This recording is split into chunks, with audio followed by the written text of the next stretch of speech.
a lot of excitement,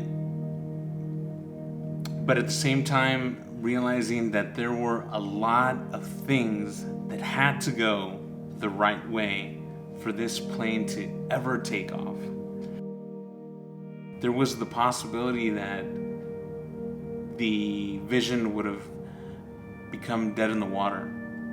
And there were so many times from that first conversation through today where I've had to turn and look at Victor and said, I can't believe we've made it this far. NHU was born out of a super Sabbath that we had in February and March of 2012. All the churches got together, and we were all just there praising God, worshiping. And I remember looking up from the stage, and I was looking at all these people gathering together, and I was just thinking, wouldn't it be awesome for us to have this every week, for us to be able to gather every week like this and just have a big church filled with God's people. So when we finished our Super Sabbath, we went back to our house, and I was talking to Misty, and I was all excited about what we just went through and everything, and I was telling her how neat it would be to be able to do that every week. And she was like, yeah, she was excited. And Isai wasn't there, but apparently she told him during the week, and the following week Isai gets with me at Living Rock Church, and we start talking about this, and he's like, okay man, you got to shoot me straight. Is this like just pie in the sky dreaming, or are you serious about this? And I was telling him, no man, I'm serious. I'm really serious about seeing if we can't do this. And so he goes, all right, then we got to have a meeting. We got to get some people together, and who needs to be in there. And we talked about it, and we chose these 5 families to get together, and we asked them to meet us at the Winslow World property at the Heart of Worship Church.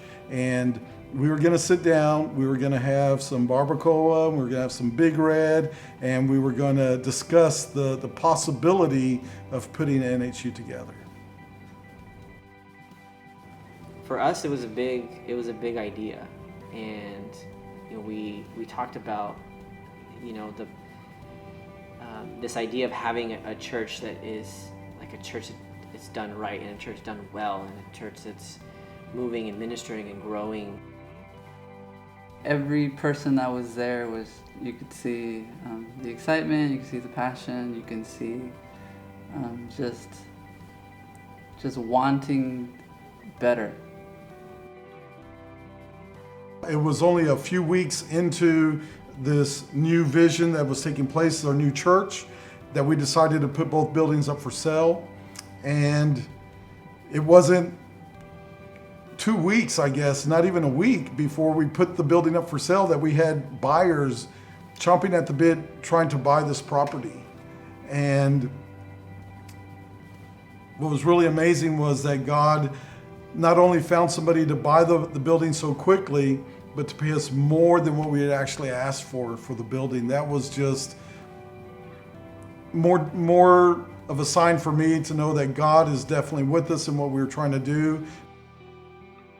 I think in this whole journey, leaving former Heart of Worship was the hardest thing for me, because I always envisioned, I was like, well, Lewis and I think we're engaged, we got married, and we were like, well, we're gonna start a family, and this is where children are gonna grow in this little tiny church, But I knew God had bigger and better plans for us, and so.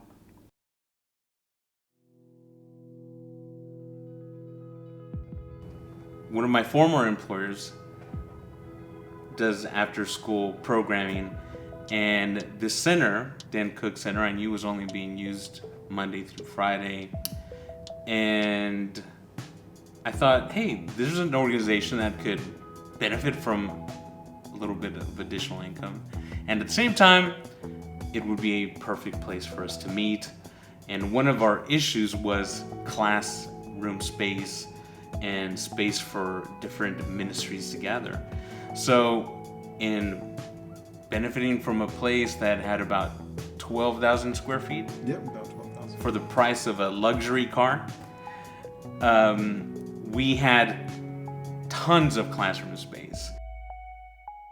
From the worship team's perspective, it was a real test of our commitment to the ministry, because we couldn't practice at the Dan Cook Center. We had no place to practice, so we took practice to our worship team's members' houses.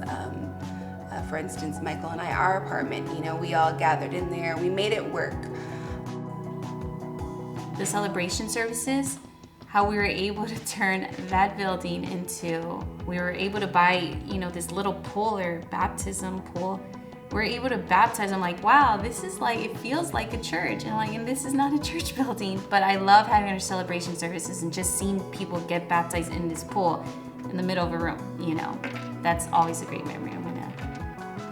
Just being able to baptize someone in that building, I think was just a testament of the vision that we had and the purpose that we had of growing the kingdom. All of a sudden we get a notification that the main offices, which were at this time not located at the center, they were located somewhere else, they were going to bring everything in-house, and they were going to use the Dan Cook Center for their offices, and the space that we were renting from was no longer going to be available to us.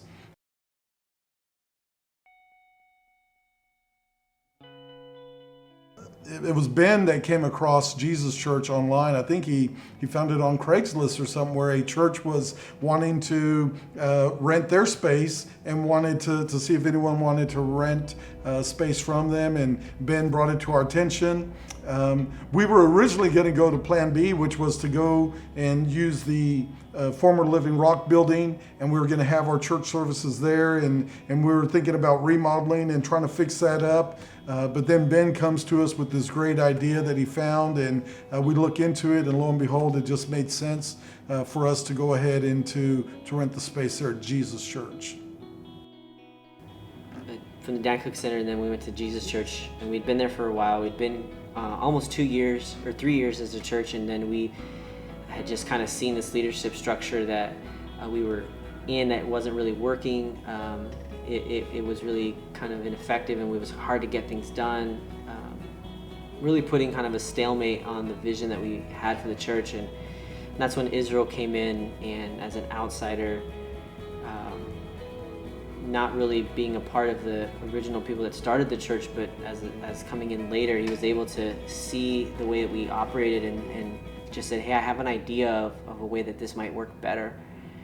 And he sort of sat us down, the leaders of the church, and said, what if we restructure this way? What if we set up our leadership in this manner? What if we spread out the work to deacons and elders and service teams and all these different things? And he helped us organize ourselves into writing bylaws and things that we really needed that we had just kind of overlooked in a lot of the excitement. And once we did that, we were able to see the effective and efficiency of our church just skyrocket, and we were able to do more things because we were more free to do things. And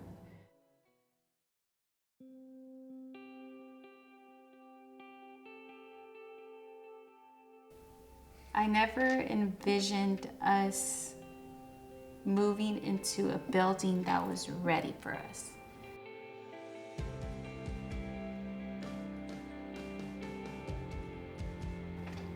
So I'm at work one day and I get a phone call from Israel, and he's telling me that he had just talked to Calvary Church, and it's up the street, and wanted to know if I wanted to join him for a meeting that he had set up. And while we're in this meeting talking with Pastor Carruthers, and I'm just tickled at this possibility, and Israel's standing there, and we're looking at each other, and so I can't help myself. I have to go, and I asked Pastor Carruthers, I said, David, how serious are you really about selling your building and then wanting to rent it back from the people that buy it. And he said, oh, I'm very serious. And so I asked him, well, how much are you willing to pay rent? And he says, oh, we're willing to pay X amount of money for rent. And I was like, so you're really serious about this? And he said, oh, yes. Our prayer is we're asking God that he would find someone who would buy this building and then rent it back to us. I knew that God had given this building to us, but I think for me, to be honest, was maybe a little lack of faith, like that's too good to be true. Like, God, how can you really do that for us? And he did. We gathered together in prayer in the sanctuary, and I remember specifically saying, as beautiful as this place is, God, we don't want to do this without you. And if it takes us receiving this on our own, without you, then we don't want it. It has to be your will, and it has to be you that provides. It was amazing to see from the very beginning when we had that vision presented to us by Victor, to that day of our first service in this new home that God had provided in those 3 years, which is not a lot of time, that God had moved in such a powerful way and had shown us that if we were faithful to him, that he would be faithful to us. And it's exciting to think that this is not our permanent home, that in another 3 years we could be in a place twice this size. We could be a church twice or 3 times what we are now. And we hope for that, and we believe in that. And that is always been the goal and the vision of NHU, is to grow and to bring people into knowing and a relationship with Jesus.